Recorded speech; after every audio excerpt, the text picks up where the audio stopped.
Good morning fifth class. This is Meenu, your Hindi teacher. तो आज हम करेंगे वन महोत्सव का निबंध। तो वन महोत्सव होता क्या है? वन महोत्सव होता है जब आपको पता है कि पेड़ों के बिना हमारा जीवन संभव नहीं है। पेड़ बहुत ही ज़्यादा महत्वपूर्ण है हमारे लिए। पेड़ों के बिना हम सांस भी नहीं ले सकते हैं। तो कोई भी जीव इस पृथ्वी पर बिना पेड़ों के नहीं रह सकता, क्योंकि ऑक्सीजन जो है वो हमें सबसे जो महत्वपूर्ण है जीवन के लिए, वो हमें ऑक्सीजन पेड़ों से ही मिलती है। तो उससे संबंधित ये निबंध है। चलिए करते हैं। वन महोत्सव हर वर्ष जुलाई के पहले सप्ताह में मनाया जाता है। अब वन महोत्सव कब मनाते हैं हम? जब जुलाई का पहला सप्ताह होता है, जुलाई महीने का, तब मनाते हैं। इसका उद्देश्य क्या होता है? क्यों मनाते हैं हम? इसका उद्देश्य ये होता है कि पर्यावरण को बचाना है, पर्यावरण के बचाव को बढ़ावा देना। मतलब पर्यावरण में जो भी मिसबैलेंस यानी कि असंतुलन आया है उसको बचाने के लिए, क्योंकि पेड़ों की बहुत ज़्यादा ज़रूरत है। अगर पेड़ नहीं होंगे तो आप देख रहे हैं ना आजकल पॉल्यूशन की समस्या कितनी ज़्यादा बढ़ी हुई है, आपके सामने ही है। अगर पेड़ ज़्यादा होते तो शायद ये समस्या हमें देखने को नहीं मिलती। ठीक है, और उसके कारण बहुत सारा नुकसान भी हो रहा है, आपका पढ़ाई का भी थोड़ा सा, और बाकी लोगों का भी, और लोग बीमार भी बहुत पड़ रहे हैं।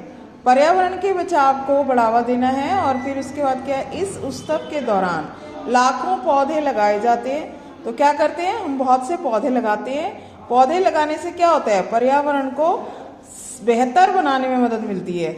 मतलब उसको हम और अच्छा कर सकते हैं, रहने लायक बना सकते हैं। वृक्ष हमारे जीवन का महत्वपूर्ण अंग है, जो हमें शुद्ध वायु और दवाइयाँ, फल आदि बहुत सारी चीज़ें देते हैं।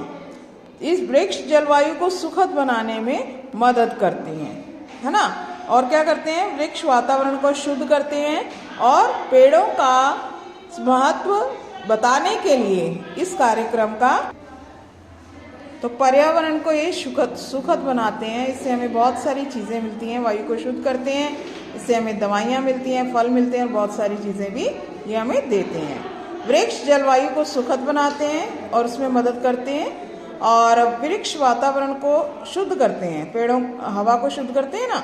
पेड़ों का महत्व बताने के लिए क्या होता है, कई कार्यक्रम इस दौरान आयोजित किए जाते हैं। मतलब बहुत सारे प्रोग्राम्स किए जाते हैं, और लोगों को अधिक से अधिक पेड़ लगाने के लिए भी प्रेरणा दी जाती है। मतलब लोगों को ये भी बोला जाता है कि आप ज़्यादा से ज़्यादा वृक्षारोपण करें, पेड़ लगाएं।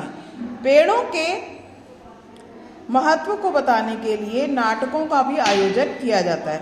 तो कई स्कूल और कॉलेजेस में क्या होता है, पेड़ लगाने के लिए उनसे रिलेटेड उनका महत्व बताते हुए बहुत सारे नाटक वगैरह भी दिखाए जाते हैं, ताकि उनका महत्व लोगों को समझ में आए। वृक्ष हमारे जीवन का महत्वपूर्ण अंग है। इसके बिना वातावरण जो है उसका संतुलन बिगड़ जाएगा। अगर वृक्ष नहीं होंगे तो क्या होगा? सारा जो हमारा इको बैलेंस होता है, जो पर्यावरण का, सब गैसेस का और जीवों का जो एक संतुलन बना रहता है, वो सब बिगड़ जाएगा। और जीवन की बहुत सारी महत्वपूर्ण चीज़ें की कमी हो जाएगी, क्योंकि पेड़ ही नहीं होंगे तो पेड़ों से मिलने वाली चीज़ें हमें कहाँ से मिलेंगी? वो मिलेंगी ही नहीं। इसलिए हमें क्या करना चाहिए? ज़्यादा से ज़्यादा, अधिक से अधिक पेड़ लगाने चाहिए। तो स्टूडेंट्स, आपका ये जो काम है, तो स्टूडेंट्स ये जो आपका काम है, ये आपको अपनी हिंदी व्याकरण की पुस्तिका में बिल्कुल सुंदर सुंदर करना है। Thank you.